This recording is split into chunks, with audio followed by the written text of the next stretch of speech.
Hello, join me for my 7-day digital detox vlog. On day 1 Monday, I was working in Fitzrovia from 9 to 7:30, so I was busy and was feeling unaffected and overly confident. So I wanted to do a 7-day digital detox just to investigate how exactly social media was impacting my life. I personally thought, like I mentioned in day 1, I was feeling very confident because I didn't think I was going to be affected so much by its absence. But even in day 1, I went to reach for my phone multiple times and just had to drop it back down because I couldn't use it for social media. But otherwise, it was an easy start because I was very busy on day 1, so I wasn't feeling complete withdrawals just yet. For day 2, I spent most of my time at uni, which naturally keeps me off my phone. But what I found interesting was I was craving some distracting stimulation. So after uni, I made my way to Waterstones just to look at some different things since I couldn't go home and scroll on my phone. And then I did some scrapbooking. On day 2, you can see I was getting creative on ways to entertain myself without my phone. So I did go to Waterstones just because I miss especially scrolling through Pinterest and just seeing different artworks and the way people get creative and just design elements that I get to see a lot on social media like TikTok. And so yeah, going in person to Waterstones replaced that for me.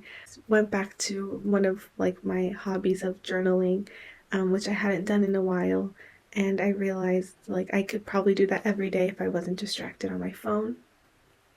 And that made me think about the Living Slow video of that TED Talk on how about how the dad reads the story to his kid for bedtime, and that became a job instead of memory building. And it's the small things we overlook because we're looking for instant gratification, which social media provides, or at least that's what I realized about myself, that I'm missing the small things and just turning to mute my brain on digital platforms. So that was revealed to me on day 2. For day 3, I'm contemplating my life without my phone and running some errands. While shopping around, I saw how easy and tempting it is to overconsume because they have so many things of the same thing or just random little things you don't need but want. And then I went home and made some food, which happens once in a blue moon because I hate cooking, and did some long overdue chores like laundry and just tidying up some stuff that I always put off and ignore because I prefer to brain rot on my bed. And then I was still bored, so I went and to go to Wapping to bother my cousin and to visit my new niece because yay babies. By day 3, I was getting some symptoms of withdrawal. I think the mornings were very bleak for me because the first thing I do, which I know is so bad, is scroll on my phone and see what's happened, and that kind of gets my brain going, and then it gets me out of bed and then into my routine. So just waking up, I was just oh, what do I do? And I just couldn't get out of bed, which I found very alarming, and I was this is not a habit that I want to be continuing. So that's something I never really paid much attention to until this week. I also noticed I was much more productive this week than others. On day 3, I was able to cook, do laundry, clean my room, and still go and see people, which I don't think I would have had the initiative to do if I wasn't free from distractions.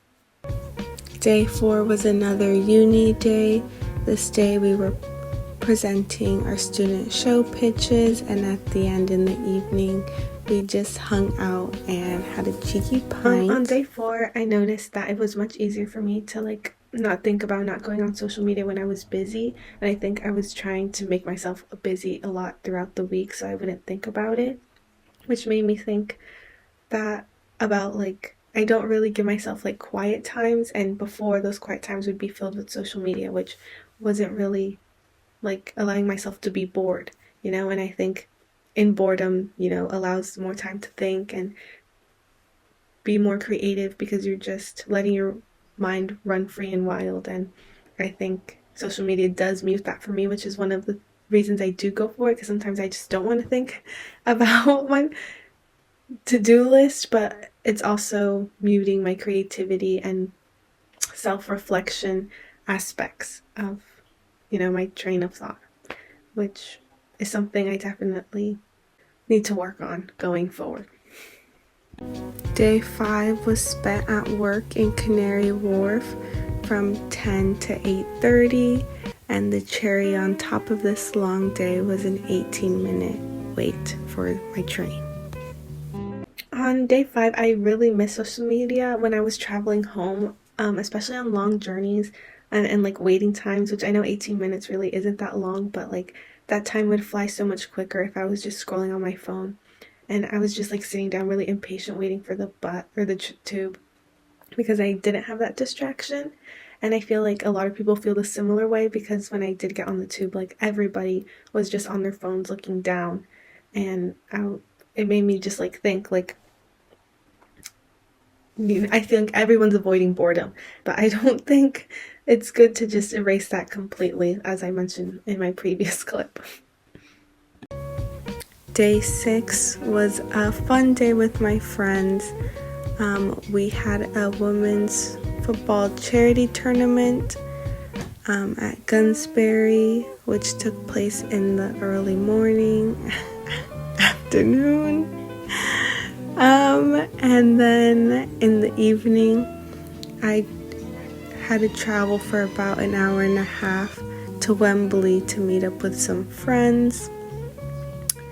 And the journey was quite long, and I missed the entertainment of my phone during that time.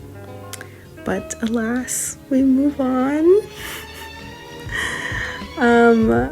You can see that the sun is gone, and I finally made it and met my friend at Costco for some supplies for the evening. So by day 6, I was missing social media and just like having that time to like turn my brain off. And I think in my way of coping, I made myself as busy as possible and try to see as many people as possible just to like distract myself and shut my brain off in those ways. So I think like making the most use of my time was how I was like replacing social media in my life, which I think wasn't bad necessarily. I think I got to see a lot of people and make memories, so that's always really nice. The final day of the challenge, I spent it hanging out with my football friends because we had another football match. This was Sunday, and then I went home and passed out. By day 7, I was accepting that my new style life would be like on the go, being super busy. I was kind of over it at this point. I was like, oh, I don't think I need social media as much, but also I was seeing what habits I've like created because of my dependency on my phone, which was a bit alarming, but it gave me time to think about some solutions going forward. Something I noticed about myself this week is that I felt less like critical about myself and less like crappy, I guess. Like a tendency I have is I do compare myself a lot to these like influencers that have amazing lives and houses and have achieved such success at a young like age, and I'm like, oh my god, what have I done with my life at all?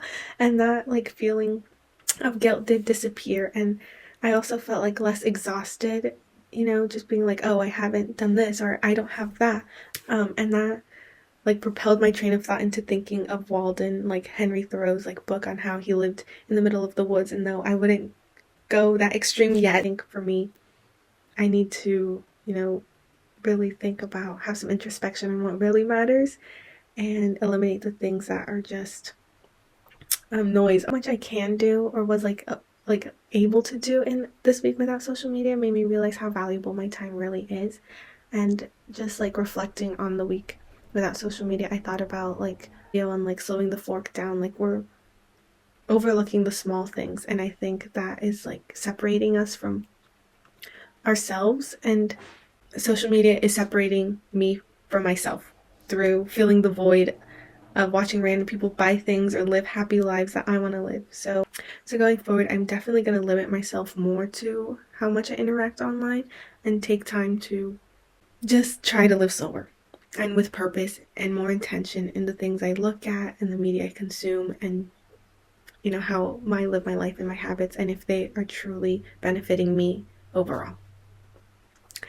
So thank you for watching, and I hope you conduct a little bit of an experiment yourself on how social media is, influencing your life.